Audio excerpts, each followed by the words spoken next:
hear me?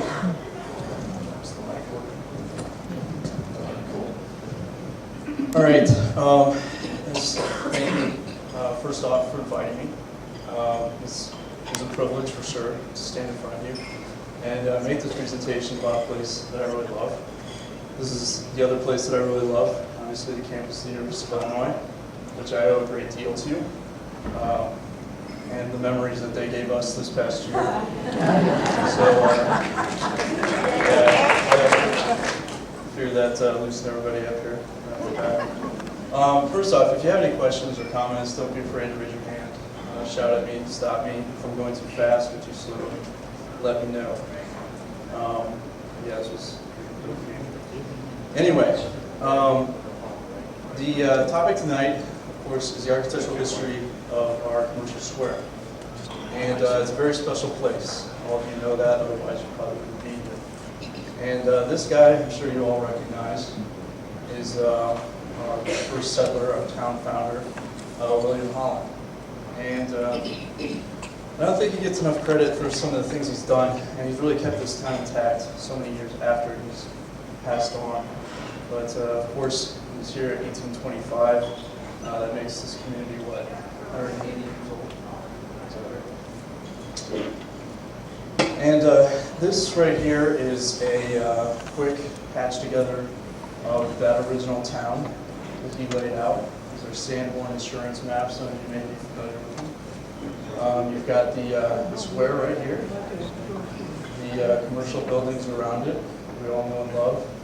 You got Walnut here, Victoria Street here. And the original town was everything east of Main Street, or at first. Some other things that you will recognize is,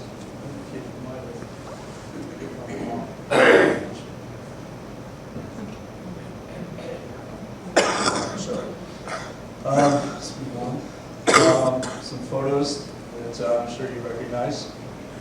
This is looking south on Main Street. Some buildings that are still there.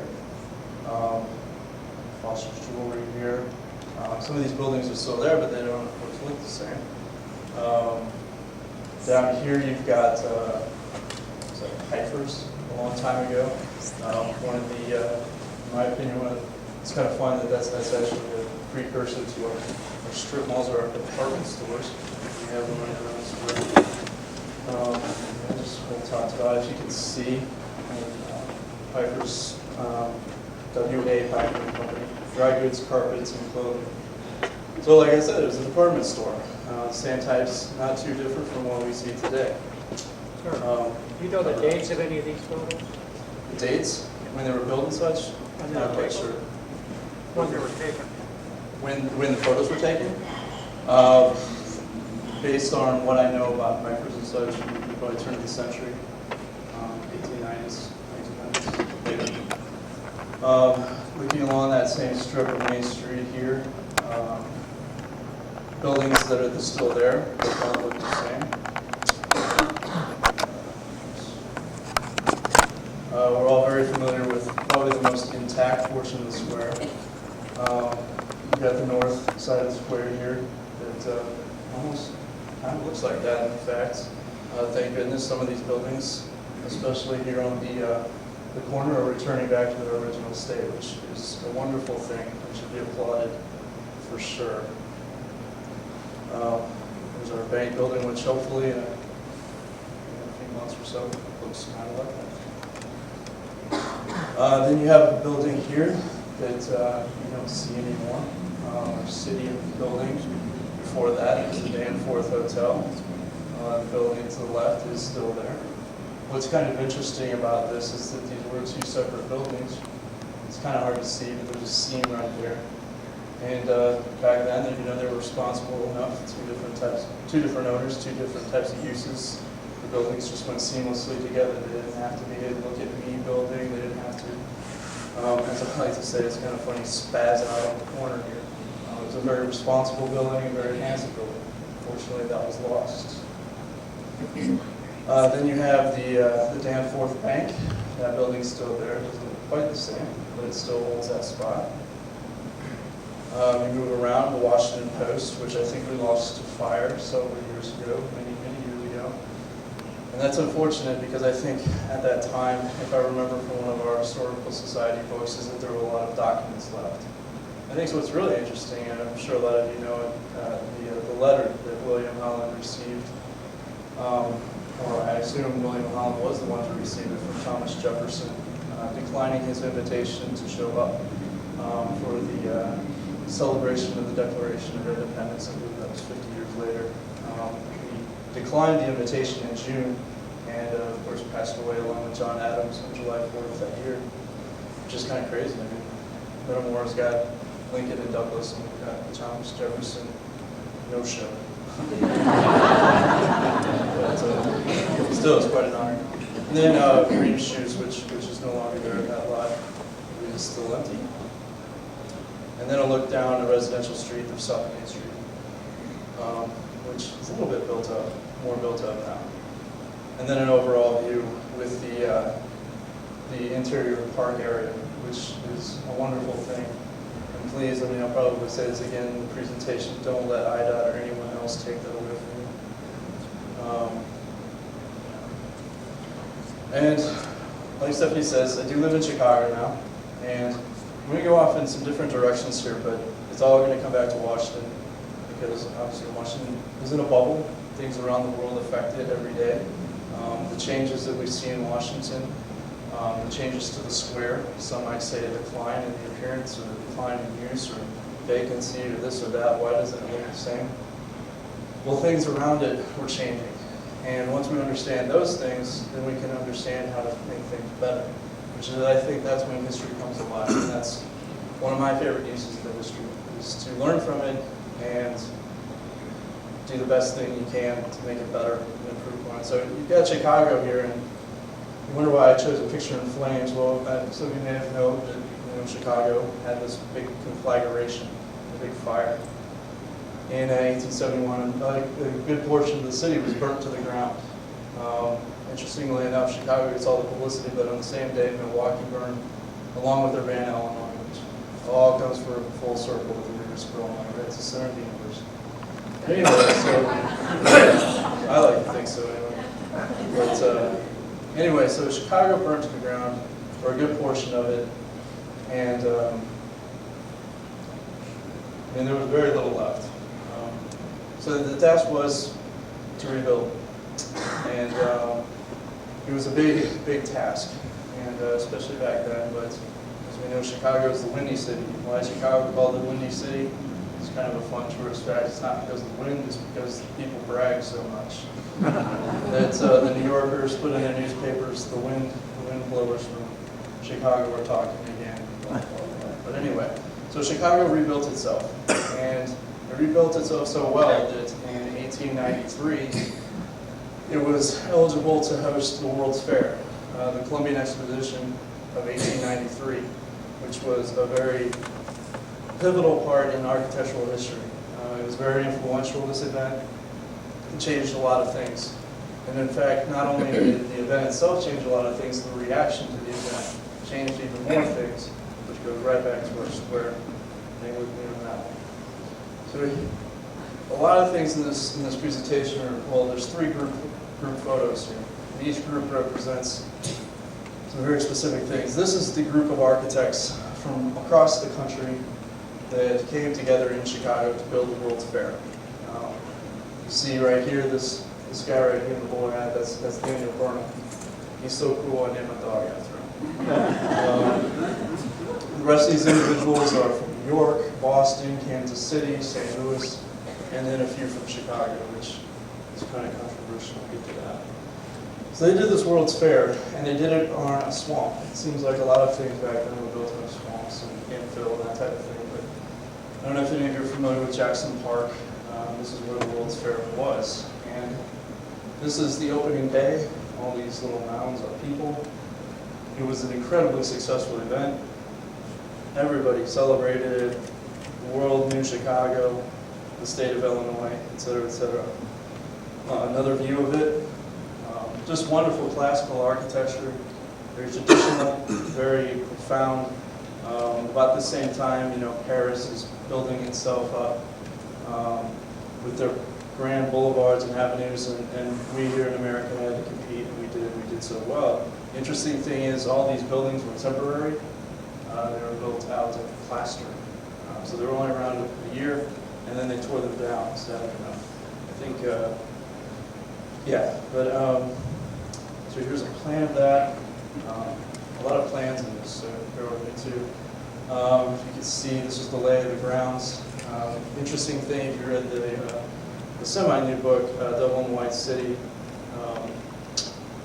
Elias Disney, the father of Walt Disney, actually was a carpenter that worked for this. And he would tell his children about this in the days that he worked on the World's Fair, and by golly, that kind of looks like Epcot. Anyway, it's kind of cool. Well, excuse me. Burnham was so cool that I named one dog after him. This guy to the right is his nemesis, so to speak, Louis Sullivan. But I named my other dog after him, and of course they fight constantly. So Burnham was this robust guy that was sort of a pioneer in the architectural profession on turning it into a business, not just an art. He had tons of clients. He was everybody called him Uncle Dan. He was this very inviting fellow, and he just kind of played by the books. He didn't make too many waves. He got a lot of business that way. Did a lot of classical, traditional design, exactly what we see there on the square. Was very happy with it. The guy to the right was a problem. Louis Sullivan is the father of modernism, in my opinion, and a lot of other people's opinions. He absolutely despised this. He felt it was forced upon the Chicagoans. They had just survived a fire. It was time for something new, something bold. And back then, in Windy City, he felt it was time for us to make a new type of architecture. So you got Sullivan there. And Burnham, as I said, was making some pretty common things. If this was in your town, I think we'd like it. This is the Reliance building. Right now it still stands, and it's now the Hotel Burnham in Chicago. They renovated it, preserved it. Wonderful, wonderful place. And he did interiors like this. Beautiful, beautiful spaces. And then, if you're familiar at all with how Chicago developed, he was also in 1909 given the task of creating the Chicago plan, which still guides the way that city is built today. You see some images from the Chicago plan that didn't really come to fruition, but they still inspired me. Sullivan, on the other hand, this was his submission to the World's Fair. Not anything like what you saw before. It may not seem that big a deal right now, but back then it just started. Just look at the roof, just look at the gateway, the entry, the amazing detail, all this type of stuff was just blew everybody's minds. It really put Sullivan on the map. He went on to do a bank building that looked like this. Now that's kind of interesting. I mean, it doesn't look like any bank building that I'm used to even today. But he was all about being cutting edge. Well, that got him in trouble. Later on in his life, he became sort of delusional. He turned to the bottle. He was selling his sketches on the streets to pay for food. His modernism wasn't popular then. Nobody would give him jobs because nobody wanted this. But eventually. But anyway, it seems like the most brilliant people aren't the most brilliant people alive. It's 20, 30 years later. But anyway, these two individuals were tight. Here's one of the houses he did. If you drove past this right here, this is actually on the campus of the University of Wisconsin, which is not the center of the university.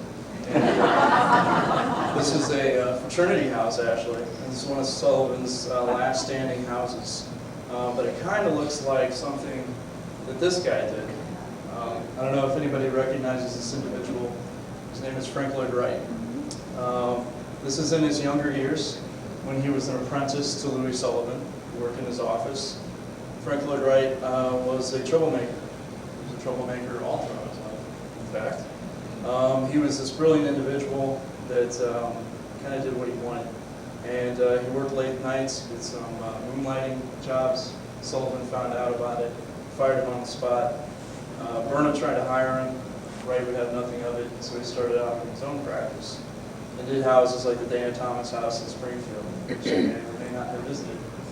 Which isn't that shocking, but you know, it kind of looks like that, kind of looks like that, kind of looks like that. There you go. But then something happened in the world much later on, and this is a picture of the rubble in a portion of, I believe, Berlin after World War II. And obviously World War II was a traumatic experience for a lot of us, the country. But the interesting thing was, and this is something to note, that the United States, besides Pearl Harbor, never really saw this face to face, our land. Besides, you know, unfortunately, since 9/11, and even before that, the only war fought on our land was, you know, the Civil War. But anyway, you see this rubble, and this is, you know, kind of like the image we saw in Chicago when it burned to the ground. And so we had this rebirth again. It seems like every city that has struggles like this is sort of having to recreate itself. So after that point, all of a sudden, Wright's work kind of changed. It was Falling Water, which is a very famous image. One of his most famous works, in fact. And many would argue the most important piece of architecture that still exists today. And then he kind of turned into this guy. He's a little bit happier now. Because Sullivan, who had turned to the bottle and kind of destroyed himself because of his modernism, the world was starting to understand this modernism, and it was starting to like it, because all of Europe was touched by the World War, and they had to build anew, as I said, and they looked towards the Americans to do this. And all of a sudden, Frank Lloyd Wright and others became brilliant, and the modernism was upon us, those crazy isms. But the modernists didn't just deal with architecture. Just like Burnham, they made plans and all these great ideas for cities and what would happen. This is Frank Lloyd Wright's Broadacre city. Kind of crazy, see these little UFO guys. These are what would replace automobiles. Obviously it hasn't happened yet. But his ideas, and a lot of ideas at this time, was to stack people. You can get a lot more out of a bit of property if you go out vertically as opposed to horizontally. And we would put these people in here, and these would be a town. This would be a town. These would be acres and acres of farmland that would sustain this town.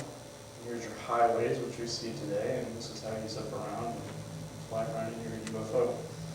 But anyway, there were other modernists who were inspired by Sullivan and Wright. This is Mies van der Rohe. Mies van der Rohe, under Nazi Germany, fled the country and came to America and was the dean of the School of Architecture at IIT, which is up in Chicago. And you're probably very familiar with some of his work. These are the apartments on Lakeshore Drive. Once again, we're stacking people, which also simplifying in architecture. The architecture, you can see there's no ornament. There's nothing on these things. It's something that Sullivan would say back during his days was that form follows function. So if function was get as many people onto a block as possible, what do? You create a form that goes straight up in the air. And you don't deal with these frilly cornices and window treatments and all that type of stuff. And bear with me, I'm getting back to Washington here. So we get this group together, and it's called CIAM, C-I-A-M. And it's this big group of modernists. And they all gather together, and they have this big meeting where they're going to take over the world, and their type of architecture is going to be great. They're all going to make lots of money. And notice this individual here, show him who's next, is Le Corbusier. He's Swiss. He's a brilliant individual, but very destructive in his thoughts about what cities would become. This was his architecture. Yeah, here's some giggles. This is some crazy stuff. I would never live in this thing, but apparently he thought everybody was going to. That's unfortunate. He also had this vision of a city. Like I said, I was also going to show each of these architects' vision of a city. Once again, we're stacking people. Anybody want to guess what city this is? It's one of the most beautiful cities in the world, Paris. He was going to knock everything down and put these towers. Brilliant idea. Isn't that a brilliant idea? That's wonderful. And of course, we were going to get to all these buildings, these highways and everything. knock down cathedrals or anything else. It's not important, right? Well, sorry for the quality of this photo. It looks like it's chopping the top off of it here. But the only place that those actually happened were in this country, and these are the housing projects. We ended up putting 4 people in them. That's good work, dude. So these things are coming down, of course. Thank goodness. We're blowing them up and getting these people into neighborhoods that make their lives a whole lot better. And this was what I was on today to get here. Along with those buildings came those highways I was talking about. We became this auto-dominated culture where we had to drive every single place we went. And we created these things. Well, this is here in Chicago where the Eisenhower crosses the Dan Ryan, and one of the greatest neighborhoods in the city was here. Unfortunately, it was full of those crazy poor people that we had to stack. Here they are. And here's what they're going to do to our square. Recognize this photo. Here's our beautiful north side. And here's this 4th of July, which is pretty cool. Here's some ideas for anybody that wants to do some kind of stuff with their buildings. And then all of a sudden, something happened. And, some strange things happened. We saw some photos earlier of what these buildings used to look like. And then all of a sudden, they changed drastically. You remember the Denhart Bank building here. For some reason, we painted the bottom part white and the top part gray. You can see that the window treatments around here, the cornice is gone. The building right next to it had some vinyl siding put over it. And that was just kind of the thought of the day, that the Victorian revival, all the wonderful detail work was no longer needed. And these buildings were competing with this brand new invention called the shopping mall and strip shopping centers. So it had to compete, it had to look that way. You see the orange stripe across here. All sorts of things changed. And we believe this was the correct way to do it, and everybody supported it. There's nothing wrong with that.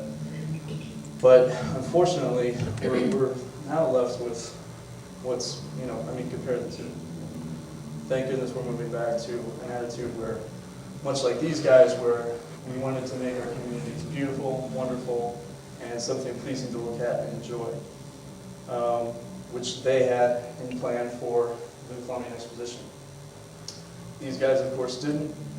And here's today's heroes. I don't think I mentioned it in my bio, but I'm on the board of directors of an organization that is fighting the aftermath and the after effects of these individuals. And it's these guys right here. This is the Congress for the New Urbanism. And the term New Urbanism is fairly new, early 90s. And New Urbanism is about creating old urbanism. And what is urbanism? Is it just cities? No, it's a mixture of things. Our square is urbanism. It's a place to walk, it's a place to shop, it's a place to live, it's a place to play, all sorts of things. It's a mix of use. Too many people get caught up in the terms suburban versus urban, city versus suburbs. The terms have been mixed and matched so much over the years that they don't really mean as much as they used to. These folks are trying to get us back into healthy, vibrant cities, and I hope that's what we're moving towards. 2 individuals to point out, this guy right here and this lady right here. This is Andres Duani and his wife, Elizabeth Plater-Zyberg. You may or may not have seen them when they were here in Peoria a couple of years ago to help with the new museum plan and the downtown plan, the Heart of Peoria plan. But they were here in town, both very cool people. And their sort of history is kind of interesting. So that was very good. They're trying to create places that we celebrated like this, and they're trying to create new things that we celebrate again. These are brand new. Andres and Liz have an interesting past, like I said. Back in the 80s, they came out of, I believe, Yale, and they started a firm in Miami called Architectonica. And I don't know if you remember the show Miami Vice. But in the opening sequence, they show the downtown skyline, and there's a building with a hole through it. Nobody knows why there's a hole through it. Well, those 2 designed that building. They're not very proud of it today. Anyway, so they were strict modernists. They were like those folks that I showed you that were stacked. Anyway, So they went to a lecture, much like you're at tonight, so as inspirational as the lecture they went to, by Leon Creer, who is an Englishman living in France, which is kind of interesting. And he talked about what I'm talking about, all these great grand plans and making things walkable and pleasing and all this type of fun stuff. And Andres and Liz heard this, and they went home that night, and they couldn't go to sleep, and they both sat up, they had coffee, and they said, we quit. We're done with our firm that we created, Architectonica. We're going to create our own new firm, and we're going to do good stuff again, or what was being done. And this was their first go at it. This is Seaside, Florida. I don't know if you've seen the movie The Truman Show. That movie was filmed here. But this is where we get back to Washington. They ran into an individual called Robert Davis, a graduate of Harvard Law School, or Business School. And he had inherited a plot of property along the ocean, and he wanted to turn it into an artist colony, where musicians and artists and poets and songwriters would come together and be inspired amongst each other and just live as sort of bohemian folks along the ocean. So he brought in these two and said, design me a traditional town and do it so well that so many great things come out of this. So this is Seaside, built up at probably mid-90s. I didn't want to bring in a current photo because it's a little too built out, but it's not as clear as this one. Right now there's a community on the other side here, and this is built up, and this is along the ocean, is all built up. But I wanted to show you something that was built, I guess this was started around right when I was born in 78, 79, built up throughout the 80s, 90s, and it's still going today. But this is something that's very contemporary, and it's not very much different at all from where we live, kind of. This is an aerial photo of Washington. Finally, we got back to Washington. Thanks for sticking with me. Sort of orientate yourselves here. This is the square with the railroad tracks here. You've got 24 going through here. You've got the traditional neighborhoods that we all know and love. And now I'm going to show you an image that's kind of cool. This is a figure ground diagram where you take the outlines of the buildings here and you take everything else away. And you can analyze a city, a community, a neighborhood for what it truly is, I guess. The best you can with a plan anyway. And it's very telling what you can find out here. Go back here. This new neighborhood, new community that they built. We've got a square. We're going to ring it with commercial buildings. We're going to have these grand streets here come off this way. There's going to be residences. These residences are going to be serviced by this commercial area. It's going to have doctors' offices and barber shops and grocery stores and all this type of stuff that serves our basic needs. And then right here you've got 38 going to the sort of local highway thing, which you can compare to 24 here. You've got your commercial square, your commercial, your residences. South Main Street isn't so much an avenue or a boulevard, but I'd say it's one of our prettiest residential streets and one that I think a lot of people have taken great care to keep nice. But it's interesting how something that was laid out right here so long ago by Bill Holland is relevant today. And that's kind of interesting. And what kind of lessons can we learn from him? Which I think is kind of cool. Now these are diagrams that Andres and Liz did. This is their company, DPZ, where they kind of diagram what's going on and what's really relevant today. We've got our main drag here, commercial built up around it. We've got residential, and then these red dots here all around are civic buildings for everyone's use. You may have a city hall, a school, a church. Same on the other side, maybe not, maybe a library, maybe a small hospital, maybe the high school. I don't know what those would be. But you see how it's laid out. And you see these circles here from the centers of the neighborhoods. Like you got neighborhood 1, neighborhood 2. From the center, you put what's called a 5 or 10-minute walking radius. They found that certain individuals are willing to walk so far, usually 10 minutes to get where they're going. Walking is good, walking is healthy. So why not put everything that they need to get to within 5 to 10 minutes? Seems logical to me. So that's what they do here in the diagram. Now you look at Washington, what's the same thing? Let's draw that same radius around.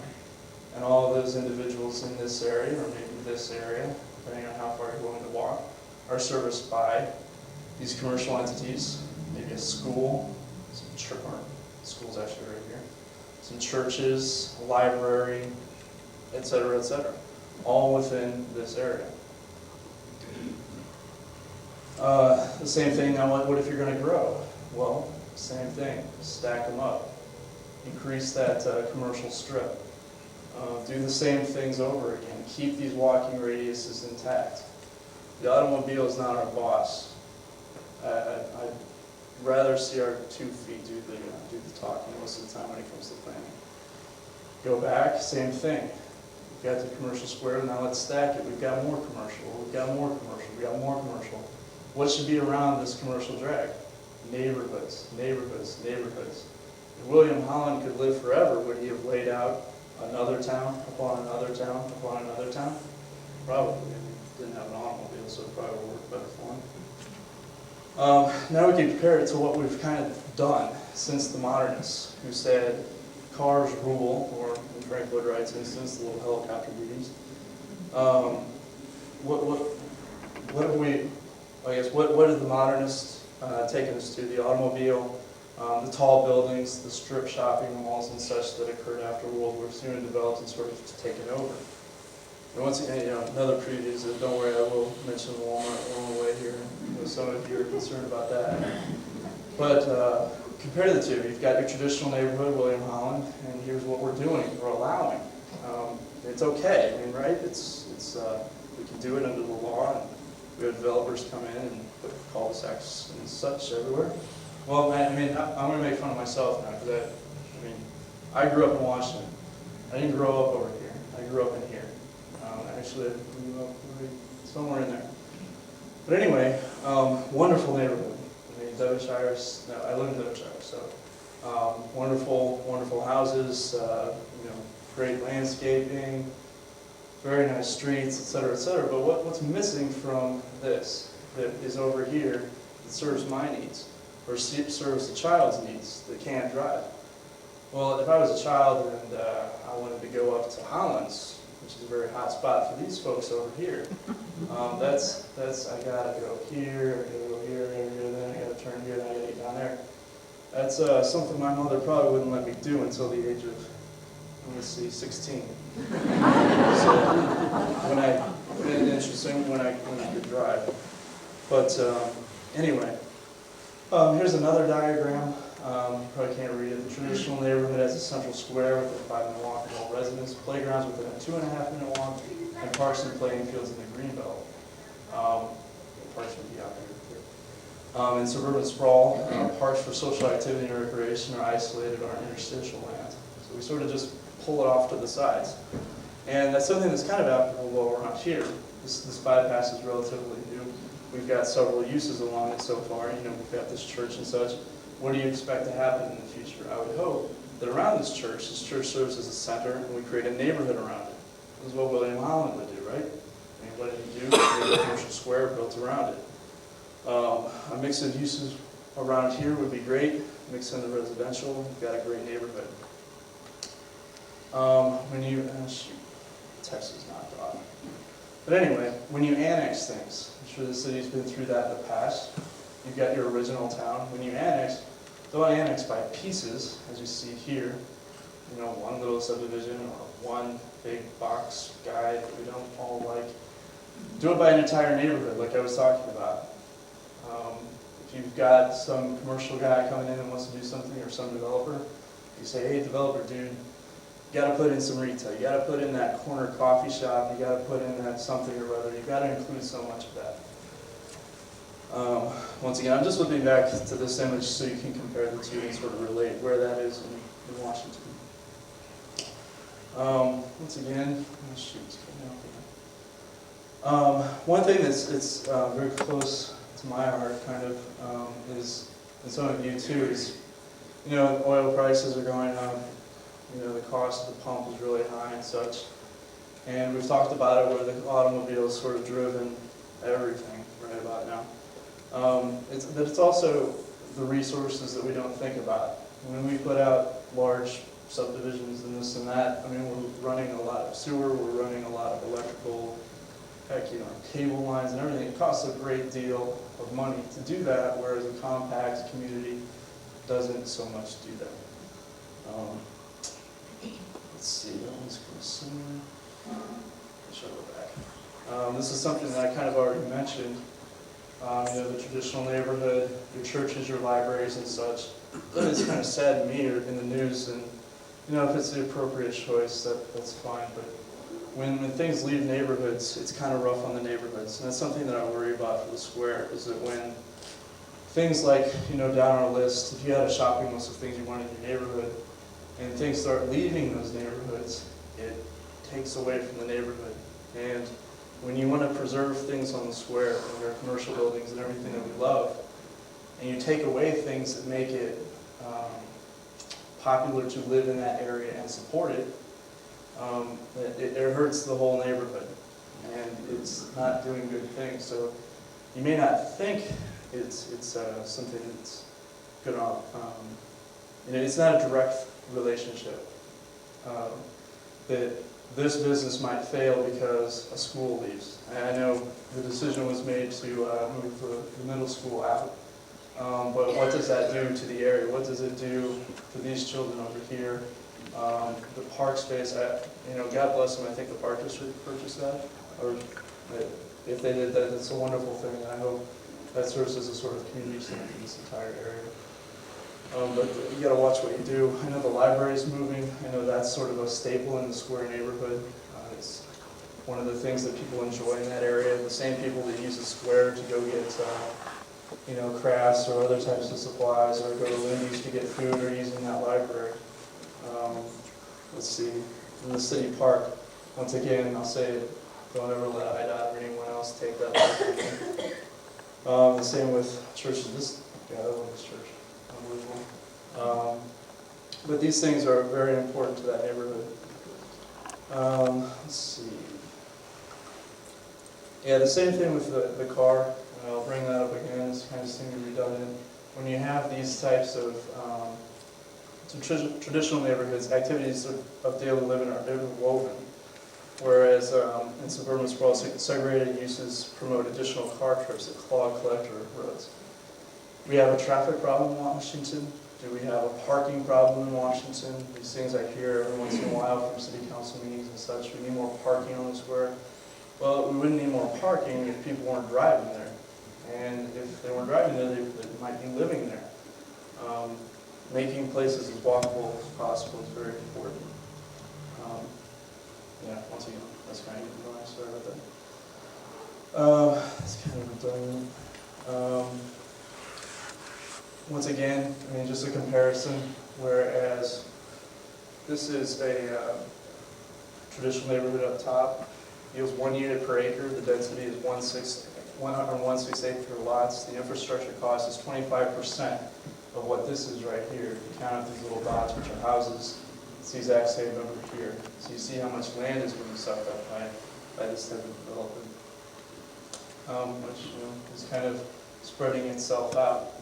And like I said earlier, these areas don't have the retail and such that you'd like to see. This is kind of interesting. This kind of looks like that seaside place that I showed you earlier. The type of people that live there is important. When you have a mix of uses, when you sort of level the playing field, where isn't who or who doesn't have a car, or who has this, who has that, you get a mix of people that live within your area that enhance your life. It's nice to have people around you, not the same people, but how disorienting is this compared to this? How interesting, or how nice is it to be able to live in the same neighborhood, move up in life, or promotion or such, and not have to move across town, just move into a different housing type right there. You don't have to move out of your school, that type of thing. So if your neighborhood has a mix of incomes and that type of thing, that's a good thing. This is something very interesting, and I just discovered this last year, or actually a couple years on the thesis, and it's something that I believe William Holland left for us is pretty incredible. This, of course, is the Illinois River, Peoria Lake, Pluggage Bridge. This mass over here is our good buddies Peoria, East Peoria. Well, they're not so good buddies because they're in the Atlantic Conference, so we don't ever want them to be good buddies. We got Morton. I left Meadowbrook off for obvious reasons. Then we look over here, and this is kind of light. Yeah, right in here is the square area. See if that's not showing up. That's a bummer. Okay, for some reason the projector's not showing the entire image. All right, I'm gonna have to explain this, so hang with me. The square is over here, where I'm making the circle. It's not showing up. And there's the center of Peoria, so to speak. And if you know William Holland's history, he came here from North Carolina. To manufacture handguns for the Native Americans. He was a blacksmith. I don't know if it's ever written anywhere, but it kind of seems right that there were a lot of French here, so I kind of know what the Native Americans were doing with those guns. And then he came over and, of course, founded our town. Peoria was already here. Mackinac was supposedly the first one in Tazewell County. Fort Creek, Cornwall, but there's Peoria building up here in the center, and then the square is actually dead on center. And I encourage you after tonight, go through your neighborhoods, drive through your neighborhoods, preferably walk through your neighborhoods. What's really interesting is go down 24 and head east.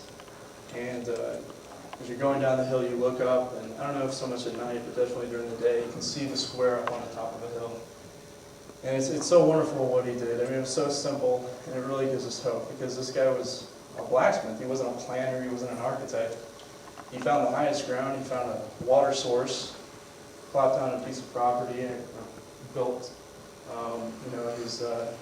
his city up, and it happens to be dead on center of Peoria, and it's up on this bluff, and the winds come through and blow light breezes through, and it's just everything works right, and it's not by accident. And that's something that we need to revive today, that everything we do needs to have a purpose, and we need to understand what's affecting that which is around us. I'm going to skip through these guys, because I think it's kind of self-evident in Peoria that as you grow these centers, like that could be Washington Square. Over here could be the next Washington Square. Square A, Square B, Square C. All along 24, there should be neighborhoods around them. Then you've got an enormous city center. I thought this was interesting because this kind of resembles Peoria here. You get your Metamora, your Washington, here's Peoria's all around. It's just built up wonderfully. Now this guy. It's kind of an interesting segue because a lot that I've been, circling up here, traditional neighborhood, and then you got the sprawl. Well, this big bad boy is causing a lot of problems I hear back home. And it's not a good situation, it's not a bad situation.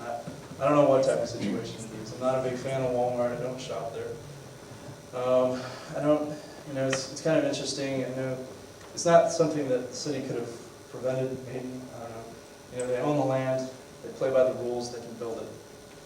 Okay, well, Walmart wasn't invented yesterday, so I hope in the future that we can, enough of the citizens go into your public officials and say, hey, it happened once, let's not happen again, or it happened once, let's do it differently next time, let's make them do this, do this, do that. That's your responsibility. But some people have asked me to forecast what's in store for Walmart, what's in store for the communities they invade, like little spaceships that come down and suck the life out of everything, until I do like them. But big boxes are not a new thing for Walmart. What was there? Kmart. Okay, what happened to Kmart? Kmart couldn't compete. Walmart took it out. It's just this, they eat each other. It's kind of strange. But the future for Walmart is this, in my opinion. This is a newfangled cell phone. I'm sure a lot of you have cell phones now. probably 5 years ago, did not have cell phones. It's hit the mainstream. Everybody has a cell phone, everybody has a personal computer, everybody has this, everybody has that. This is one of the cell phones that you can get internet access on, which is kind of cool. So when you go to Walmart, is it one of those experiences that you look forward to every day? What's the big draw to Walmart is that you save a whole lot of money on products. Well, let's cut out the middleman. Let's take out the huge surface parking lots. Let's take out the big warehouse building that we have to storm into and beat people down the aisles with our carts and everything. And you can't blame anybody for anything. The prices are unreal. It's great. But what if this guy came along? And this, I doubt it's happening here in Peoria yet. It's kind of getting very popular in Chicago right now. This is one particular brand that's doing very well for itself is online grocery shopping. Can you imagine that you use your cell phone to get on the internet and you get a call from your husband or your wife? We need the 20 cartons of paper towels. You can get real cheap at Walmart. Okay, you go do. And it's on your doorstep that night at 5 o'clock. You don't have to get the kids in the car, in the minivan or whatever. Drag them kicking and screaming to the Walmart that you all love. And this is going to eliminate it, in my opinion. And if Walmart doesn't become more .com oriented, I think that's going to happen. And it's going to happen in Washington, it's going to happen in Peoria, it's going to happen everywhere, in my opinion. And I think the Walmart buildings are going to become what they should be, which is warehouse buildings, distribution centers. And we're not going to have to worry about them killing our squares and such. If you look at this guy's bag, this is all packaged, processed food that you really don't need to go and feel. You're not going to, you want to get your fruits and your vegetables in person. You don't want a guy coming up to your front porch and picking your fruits and vegetables out for you, do you? The same thing, you don't want to buy clothes online and have somebody try it on. There's certain things that you can do online, certain things that you can't. Well, what's going to happen? I think that places like Lindy's, which I love, is going to be a place where you can go and experience camaraderie. You're going to see the people, your neighbors and such. If every neighborhood had a little market, these places are going to survive big. So the warehouse places like Walmart, Target, and all that type of stuff isn't going to be able to compete with these guys maybe. So welcome back, local grocery store. These guys are going to come back too. They're going to actually be used for things. There's not going to be any empty storefronts. They're going to be the things that we have right now, the antique stores, the tangible things that we need to touch and feel and experience, and it's a joy to go to. These places are going to come back and be popular because those other places that we don't really want to go to other than save money, we can do from the convenience of our own home via technology. That's just my guess. But I could be crazy just like Sullivan or the rest of them. These types of scenes need to happen in Washington. Do you notice that the sun is not out? It's nighttime. There's people walking. There's people having dinner. They're having their wine, their late night snacks. This is a child here. There are actually children out at night. When I was in high school, my friends and I sometimes, we all ended up being architects, engineers, and that type of thing. So we like to go up there and dream about what was going to happen. One particular time we went up to the square and 2 cop cars pulled up and asked us for our IDs, and they checked us for warrants for arrests, all this other stuff. Whoa, I mean, that's kind of intimidating, and for a public space to be so dead as it is sometimes, and something that we kind of see at our own square, sadly enough, that everything shuts down. And that we need to have things open and lively, and to have interaction on the streets. The streets and the sidewalks are wonderful things, wonderful places if you do them right, like that picture. But I've kind of gone in all sorts of directions, and it wasn't exactly this building was done in such and such a date, and this person lived here. And I wanted it to come alive and sort of show you that this guy right here still lives today.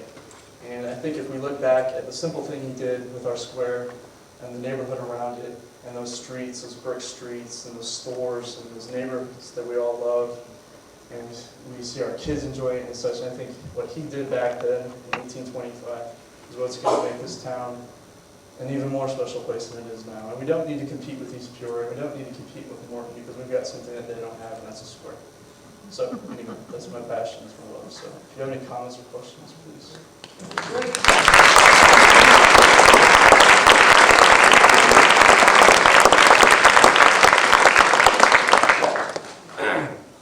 plaque? What's that? Where is this plaque? Is it by this, up by the city building? Yeah. Where the bell is out front, on that. Yeah, which I believe it used to be up Palm Square. What do you think of Savannah, Georgia? I love Savannah, Georgia. I've never been there. Well, you gotta go. I know, yeah. The square that you're talking about, the people go out and the streets are lit, 10 o'clock at night, you can sit down and have a soda or a beer or a cup of coffee or whatever you want, Yeah, and walk. You Yeah. walk down at 10 o'clock at night, no problem. yep. Nobody suspects anything. Nope. It's like Moonlight Madness 365 days a year. And that's a great event, right? But it should be an every day, every night, every day thing. There's activity in Peoria called MedTech District, which is the main street running from the downtown area down to Bradley. Mm-hmm. And that is exactly the same theme you're talking about, is the walking is user-friendly, multi-use buildings, lots of regulations and so on to try and bring that environment that you just talked about. That's good. And that is the theme, and that is the effort that's being taken down there, and that's probably what, a 2 mile stretch. Oh, yeah. All along that way. Exact same thing about people and out at night and involved and local, etc. Yeah, I hope it's kind of like a disease and we catch it real soon. Kind of like the cold I have. Anybody else? There used to be something like that when we had a nickel on Saturday night. Yeah, and I hear there's a movie theater up on the square and all sorts of things. Yeah, see, that's. I wish I had that when I was a kid. You know, everybody my age used to get in trouble because they'd have to drive up to McDonald's and hang out. I'm sure you remember all that. It may still happen, I don't know. But I mean, how can you blame kids? I mean, yeah, exactly. There's nowhere to go. And you know, some people come up and ask me like, well, why didn't you come back? Why didn't you go? And you know, when we were in high school, there was just no options for us at all. I mean, it was all in the car. It was just once everything shut down, it was shut down, and not a very friendly situation. Anything else? Yeah. The land usage for what you have just pictured is appreciably less, or at least some less than the traditional throwing in a subdivision here and another one there. Is that true? Is that what you're suggesting? I'm saying, and I know for a fact that people that do this traditional neighborhood development, the TNDs, that are actually old urban, are making a ton of money in a lot of different places. And I think it's, you know, the bold secrets, but I mean, if somebody did that around here, I think they make some money off of it. I think a lot of people make a lot of money off of retail, and I think these ideas are just natural. I mean, certain things about human beings will never change, and I think some of these things that I've mentioned are just natural. You just want to do them. So. We always look for reasons that things happen. When we came to Washington 40 years ago, maybe almost 40 years ago, the square had 2 hardware stores, a pharmacy, grocery store, a bakery, a butcher shop, a restaurant, et cetera, et cetera, et cetera. I would say that those didn't leave the square, the people left the businesses. The people didn't go to those businesses, they went somewhere else. And therefore, the businesses left the square because no one was coming there. Now, how does this change? How does this come back? I mean, it's a demand issue. Oh, absolutely. I think, you know, one of the examples is one of these days the big boxes aren't going to be that effective. We're constantly trying to lift the strip shopping centers up on our shoulders to keep them afloat, whereas those were the first ones to take out places like the square. And then the regional shopping malls that killed downtowns and such. Excuse me, a lot of those malls are dying, but some of them are coming back. You know, I think, what's it called, past Northwoods, the new one.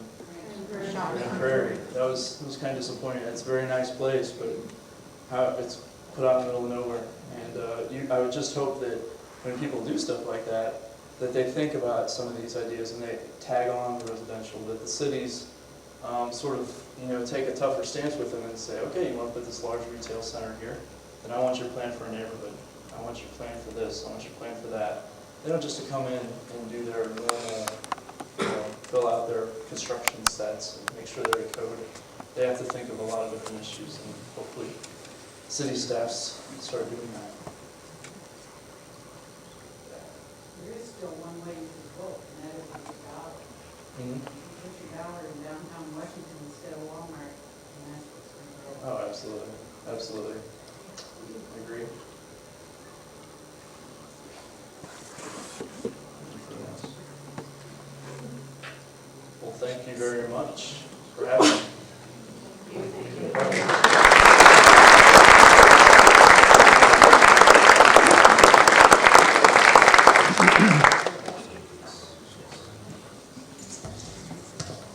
We have enough equipment here to take us to the moon. But I'm sure we got that, it all break down, and we're gonna get back, so